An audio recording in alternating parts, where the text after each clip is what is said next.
அமெரிக்காவுடனான போர் மற்றும் கடுமையான பொருளாதார தடைகளால் கடும் நெருக்கடியில் சிக்கியுள்ள ஈரானுக்கு இப்போது ஒரு மிகப்பெரிய ஜாக்பாட் அடித்துள்ளது. ஆம், அந்நாட்டின் ஃபார்ஸ் மாகாணத்தில் 200 பில்லியன் கன மீட்டருக்கும் அதிகமான ஒரு பிரம்மாண்டமான புதிய இயற்கை எரிவாயு இருப்பு கண்டுபிடிக்கப்பட்டுள்ளதாக ஈரான் அதிகாரப்பூர்வமாக அறிவித்துள்ளது. இது அந்நாட்டின் பொருளாதாரத்திற்கு ஒரு புதிய உத்வேகத்தை கொடுக்கும் என்றும் பெரிதும் எதிர்பார்க்கப்படுகிறது. ஈரானின் பெட்ரோலியத்துறை அமைச்சர் மொக்சன் பாக்னேசாட் அரசு தொலைக்காட்சியில் இந்த மகிழ்ச்சியான செய்தியை பகிர்ந்து கொண்டார். ஃபார்ஸ் மாகாணத்தின் தெற்கில் புதிய எரிவாயு இருப்புகள் கண்டுபிடிக்கப்பட்டுள்ளன. இந்த இடத்தில் இருந்து 160 பில்லியன் கன மீட்டருக்கும் அதிகமான எரிவாயுவை நம்மால் பிரித்தெடுக்க முடியும் என்று அவர் கூறினார்.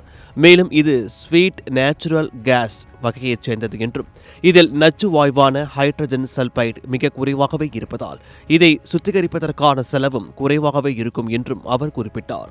பிளம்பர்க் மற்றும் ஏஜென்ஸ் பிரான்ஸ் பிரஸ் செய்தி நிறுவனங்களின் தகவலின்படி இந்த புதிய கண்டுபிடிப்பு ஈரானுக்கு ஒரு மிகப்பெரிய வரம் என்றாலும் இந்த இடத்தில் இருந்து எரிவாயு உற்பத்தியை தொடங்க இன்னும் பல ஆண்டுகள் ஆகலாம். காரணம், போர் மற்றும் பொருளாதார தடைகளால் ஈரானின் எரிசக்தி உள்கட்டமைப்பு கடுமையாக பாதிக்கப்பட்டுள்ளது. கடந்த பிப்ரவரி மாதம் அமெரிக்க இஸ்ரேல் படைகள் ஈரானின் மீது தாக்குதல் நடத்தியதில் இருந்து அந்நாட்டின் எரிவாயு உற்பத்தி நிலையங்கள், எண்ணெய் கிடங்குகள் மற்றும் போக்குவரத்து வழித்தடங்கள் தொடர்ந்து குறிவைக்கப்பட்டு வருகின்றன.